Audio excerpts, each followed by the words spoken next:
यहाँ पे कुछ पक्षी हैं तो जाल में फंस गए, तो दाना डाला हुआ है।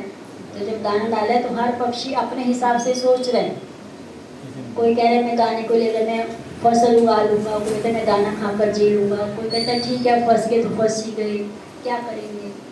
तो कोई कुछ सोचता है, कोई कुछ सोचता है, कि अलग अलग जानवर हैं इसमें। तो पर एक बीच में ऐसा भी है कि अगर हम एक साथ चाहे तो उड़ भी सकते हैं, है ना। तो जाल को उड़ा भी सकते, सब एकदम जाल में फंस के एकदम कुछ करने लायक है नहीं, दाना पड़ा हम इसको खाकर जीवित रह लेंगे। कोई कहता है हम यही फसल उगा लेंगे, कोई कुछ सोचता है, कोई कुछ सोचता है। पर एक बीच में से पक्षी बुद्धिमान है, तो वो क्या कहते हैं कि अगर हम सब चाहें तो अपनी शक्ति से जाल को लेकर उड़ सकते हैं। तो इसका अर्थ क्या है? एकता में बल है। दूसरा क्या है? हमारे घर में इतने सारे लोग हैं, अगर एक बुद्धिमान वो भक्ति करे तो सबको ले उड़ेगा भगवान के धाम में, है ना। अगर एक गलत इंसान हो जाए तो सारे कुल को डुबो देगा, जैसे दुर्योधन था कि नहीं। तो यही इसका पर्पस है कि एक घर में एक बुद्धिमान हो तो सबको भक्ति में लगा लेगा, तो सबको इस जेल से निकाल ले जाएगा। तो यहाँ पे एक शेर है और 4 गायें हैं। तो 4 गायें देखकर शेर कुछ नहीं बिगाड़ पा रहा, क्योंकि 4 गायें क्या है? एकता है 4 गाँव में, तो इसलिए शेर कुछ बिगाड़ नहीं पा रहा। पर जब 4 गायें तो अलग अलग अपना अपना रास्ता चुनती हैं या सोचती है मेरे को क्या लेने देना, तो उनकी एकता भंग हो जाती है। तो फिर क्या करता है? शेर खा जाता है। तो इसी तरह जब हम भक्तों के संग में रहेंगे तो माया या जो भौतिक प्रकृति के गुण है हमारा कुछ बिगाड़ नहीं पाएंगे।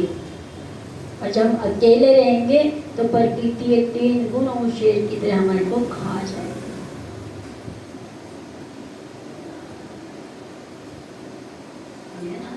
गाय दिखेगी तो भी शेर ढाल करेंगे, वो अलग अलग हो गई गाय, तो शेर खा रहे हैं, एक साथ नहीं रह रही। तो इसमें भक्ति में भी हमारे को भक्तों के संग में रहकर ही भक्ति करती है, नहीं तो माया खा जाएगी शेर की तरह हमारे को जब अकेले रहेंगे।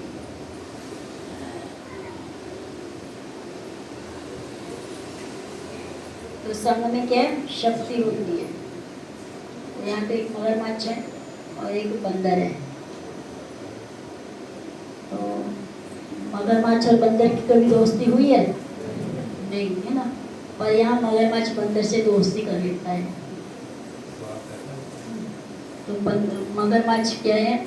उसको कुछ चीजें देता है तो बंदर कहता है बहुत अच्छी है, तो बंदर को दोस्त बना लेता है।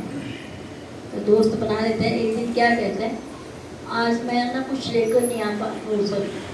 एक दिन मगरमच्छ कहते हैं बंदर को मेरी पत्नी ने बहुत स्वादिष्ट भोजन बनाए हैं, वो चाहती कि तुम मेरे घर आकर खाओ।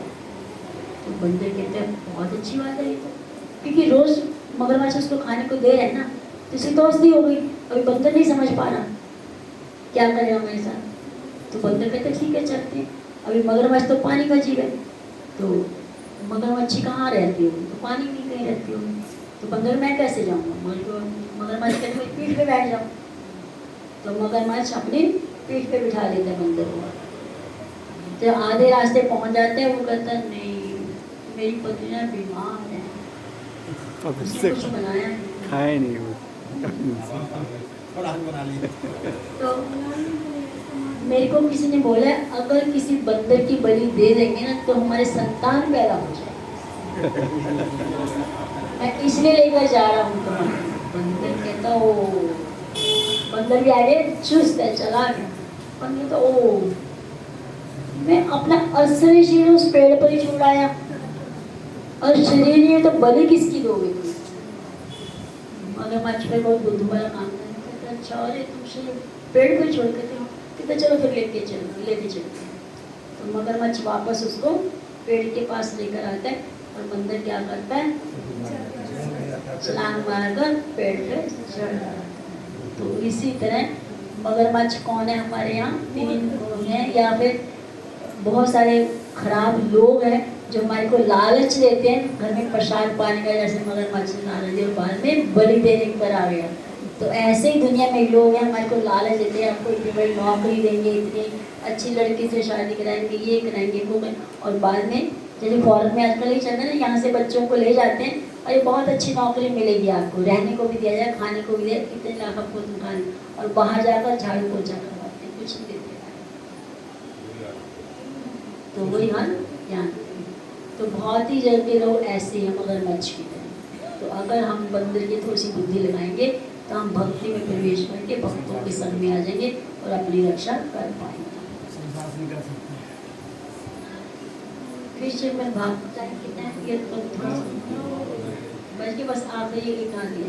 तो श्रीमद् भागवतम का पहला स्कंद 18वां अध्याय और 13वां श्लोक। तो संस्कृत में तुल्यम यत्य अपि तेषां नीताम स्वर्ग अपवर्ग्यो नारायण पद अरविंद समृति सत्येन सत्तद्गुणा। यह श्लोक भी भक्तों की संगति की महिमा को दर्शाता है, जहाँ स्वर्ग और मोक्ष की तुलना में भक्तों की संगति को श्रेष्ठ माना गया है। तो ऊपर क्या है, स्वर्ग अपवर्ग, स्वर्ग मल ऊपर जाना, अपवर्ग मल नीचे जाना।